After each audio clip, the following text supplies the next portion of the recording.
Mungkin itu masalah intern keluarga. Habis itu si mantan istri saya ini ngadu ke Niluh melalui DM Instagram. Habis itu Niluh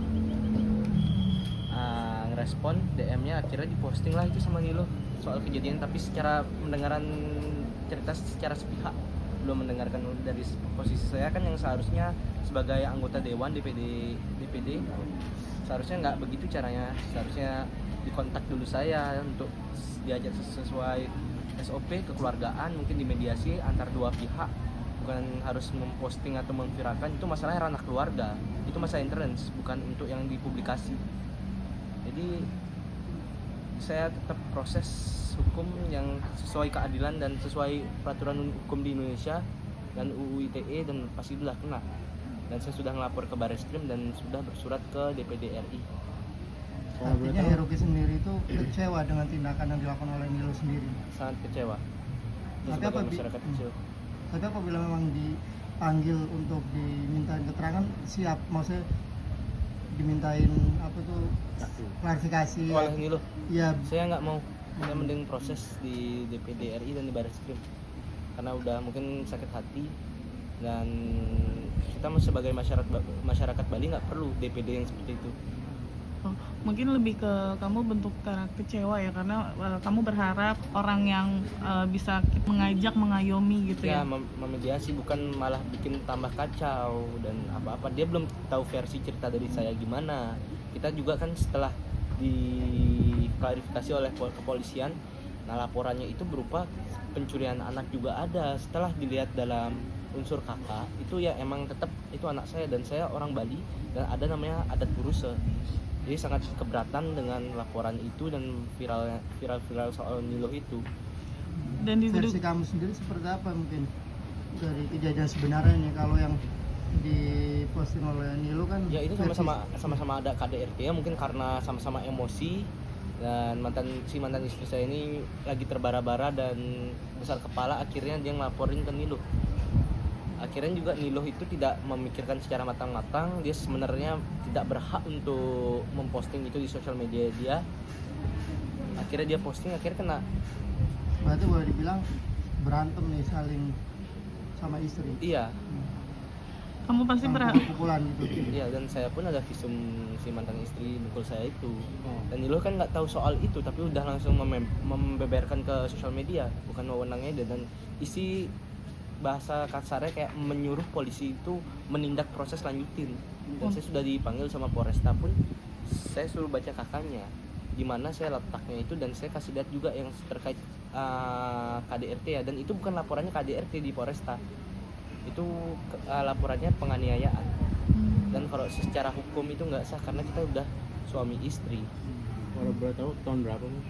Saya nikahnya itu 2024 dan berkasnya itu baru jadi di tahun 2025, yang ngurus si Marcella, si mantan istri. Sekarang statusnya sama istri apa? Pisah udah? Belum, ini masih kita proses. belum resmi. Ya, Anak karena kita masih- nunggu dari tindak dulu di kepolisian udah selesai, baru kita mau proses. Anak masih sama SP3. siapa? Hah? Anak masih sama siapa? Ya, sama saya. Bang, dampak perihal kasus ini jadinya merugikan dengan bisnis abang juga nggak sih? Ya sempat merugikan karena yang nge-push ini sih mungkin DPD RI, jadi orang-orang tuh menyorot ya tetap ngejudge aku, tapi kan nggak tahu semua di baliknya itu gimana. Tapi karena udah aku lapor dan segala macam, yang masyarakat Bali pun banyak yang ya ada di posisi kebanyak yang support. Kamu Ini Niluh dilaporkan ke Barreskrim Mabes Polri, apa laporannya apa? Terkait ITE, Cara baik. ya pencemaran nama baik. Dan yang kedua kita laporin ke DPD RI, kode etik. Kalau Barreskrim kapan laporannya? Tanggal berapa? Itu pas saya di Jakarta, saya lupa tanggalnya 2 berapa. mingguan lalu. Ya 2 mingguan lalu. Jadi masih sering komunikasi bang? Sama siapa? Istri, sama istri. Nah, mantan istrinya emang selalu komunikasi soal anaknya gimana, apa-apa yang gimana. Kita nggak ada lepas komunikasi untuk terkait anak. Tapi saya dibilang mencuri, itunya juga aneh. Karena anak kandung ya. Iya, karena ini kan anak kandung saya juga, saya punya hak. Berarti di sini abang juga merasa dirugikan ya bang dengan Sangat dirugikan. Saya biar ada efek jerah juga buat Niluh, mungkin saya mau tetap proses, mau diajak damai sama DPD RI Bali, saya nggak mau. karena saya mau gimana pun proses ini tetap berlanjut. Apa ada pesan khususnya buat Nilo sendiri nih?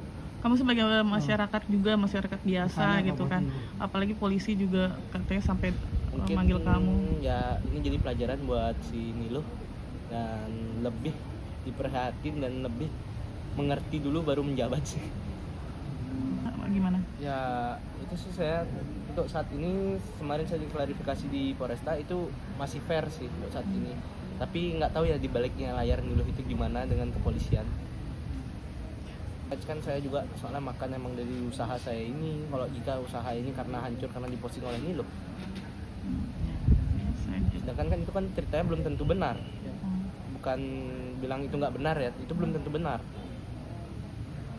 Walaupun versi saya itu ya itu sangat nggak benar. Kan ya sampai kan yang Ya, berperan persidangan ya. pun kan nggak dipublikasi kalau terkait penceraian. Kenapa soal rumah tangga ini belum ada sidang, belum ada apa, sudah sampai dipublikasi? Emang dia media kan bukan? Dia sebagai DPD RI, dan itu pun coba dicari di Google pun ada pasalnya dia. Karena saya sempat googling juga soal DPD RI apakah boleh ngeposting soal keluarga orang, karena keluarga orang emang tidak boleh, tidak ada dasarnya. Dan itu pun saya keselnya ini proses semua ini kenapa nggak di persidangan aja, nggak di pengadilan aja, kenapa harus di kepolisian? Si mantan istri saya ini yang didukung oleh Nilo, kenapa? Emang saya habis dari kepolisian keluar akte cerai kan enggak? Ya ini negara hukum, saya berharap keadilan, jangan diintervensi apalagi seorang anggota DPD RI Bali yang bernama Nilo Dilantik. Karena kenapa? Saya bukan siapa-siapa, saya hanya masyarakat biasa yang tidak punya apa-apa dan tidak dibikinin siapa-siapa.